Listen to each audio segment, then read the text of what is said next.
Hey, drone here. What's going on, guys? This is that new EACHINE. I just got off of work. It's a pretty mild day, so I figure we run it. This will be a really fair test.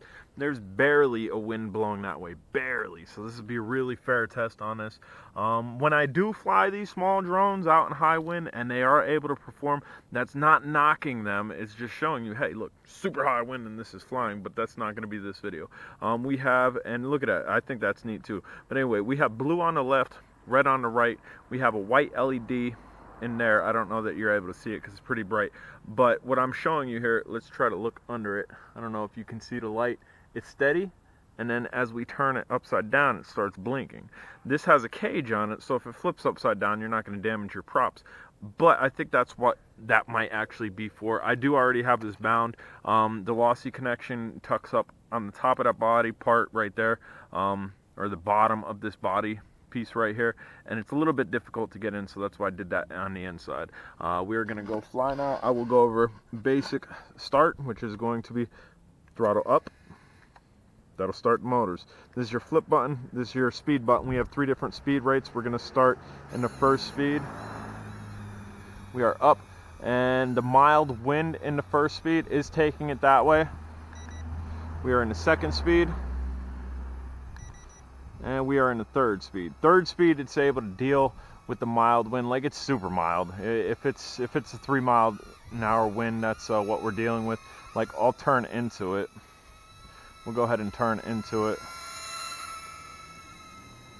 And I'm sure you can't hear it on the hat cam as like before you'd be able to if it was high wind. So this is going to be a no wind, extremely light wind flyer, as opposed to that other small one that I flew out here. I believe it was a Potensic drone that I flew out here that was actually able to handle almost double-digit wind. This is said to get long flight times. The battery on it seems like for something like this we would get a longer flight time.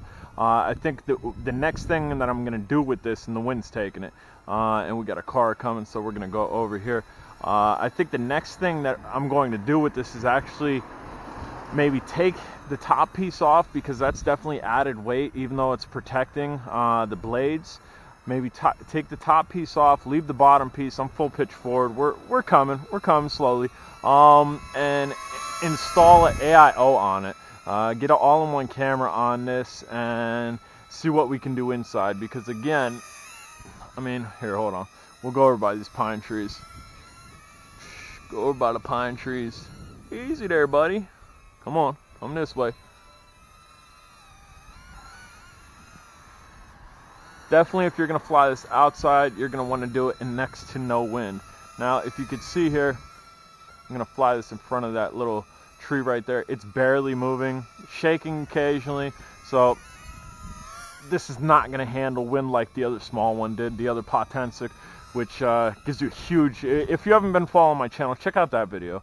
That drone was extremely impressive. I got a blinker. I got a blinker on my front, and the wind's taking it. I'm trying to decrease altitude. Come on, come on. So again, is this a huge knock for this drone? No, this isn't a knock for the drone. This just shows you guys that this drone is not going to be able to handle, and the wind is taking it, anything more than like 1 to 2 mile an hour wind. I'm getting closer towards it. It is coming towards myself here. Come on. I'd like it to come back to myself. I'm full pitch forward. There we go. There we go. Get some momentum on it. And we are in the third pitch rate. Yaw rate on it seems nice. I like the yaw rate on it. Again, you're going to want to fly this inside. It's so small.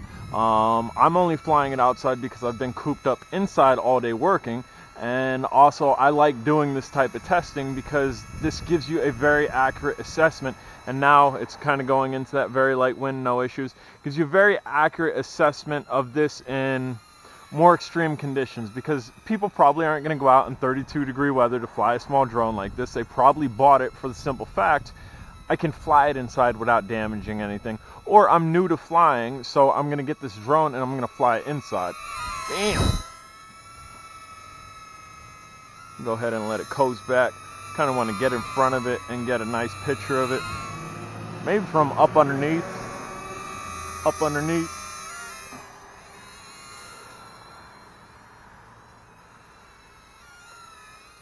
give it a real good fly here. So I got a blinky. Is underneath blinking? Yeah, the lights underneath are blinking. So this is going to be a long LVC, as it's showing to prove here. And again, I am in freezing conditions. Freezing conditions, extremely mild wind. Even we could go over to the Cadillac that I have covered. You can see the cover's really not moving. It's moving a little bit, but it's not whipping around or anything. And again, we are getting blown back. I'm full pitch forward. Kind of at a stalemate. It's slowly coming.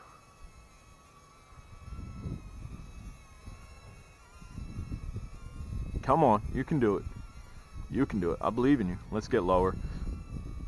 Nope, that did not help. Again, please do not misstrued this video. This video and the videos that I do of these small drones in the wind isn't to discourage you from getting these drones. It is to show you what it can and cannot do. And this one, in any higher wind, it would not be able to fly. It's really battling here against this light wind. But what that'll tell you is you're going to have an epic flyer inside, because generally most people don't have 2 to 3 mile an hour winds inside. The flight time that I'm going to get, if you're flying inside, you'll get a better flight time, because again, I'm dealing with cold, I'm dealing with wind, I'm dealing with the winter elements in Pennsylvania. And you are probably not dealing with those elements inside. You probably have heat, or if you are down south, you probably have air conditioning, which doesn't cool your house as much as it is out here. We're trying to bring it back. The wind has taken it considerably. Come on. It's coming back. It's coming back, guys. It's trying. All in all, the design on this, I absolutely love the design. The design would be good for any beginner, or for somebody that just really wants to get crazy and ram around in the house with this. If you hit something, you are not going to damage these propellers.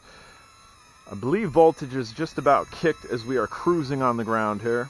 Super cool design on it. I'm going to try to raise up here. I'm holding up, and it's not going up much higher. So that tells me that our voltage is just about done.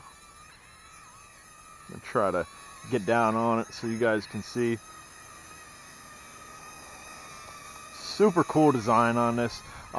Very practical design on this, because again, if you hit something, you're not replacing blades. You're not damaging the quad. You're able to keep going. Bam, just like that. That's perfect. That was a perfect ending for this video. Just did a topple. I want to see if it'll go up anymore. No, it won't. So once you get to that low voltage state and you crash or you sit it down, it is going to keep you from throttling up and going again. All in all, I like the drone. I absolutely love the color. You guys know me, lime green. I'm all about it. It's not jumpable yet. Hopefully the guys on Devo get on this, and maybe we could get this on a jumper. Maybe get better rates, because the rates on this aren't great. For inside, they'll be perfect for inside, but anything more than 2 to 3 mile an hour wind, I don't suggest going out and flying this. If you haven't subscribed, guys, please subscribe. Click the thumbs up button. Questions, comments down below. Definitely get at me. Later.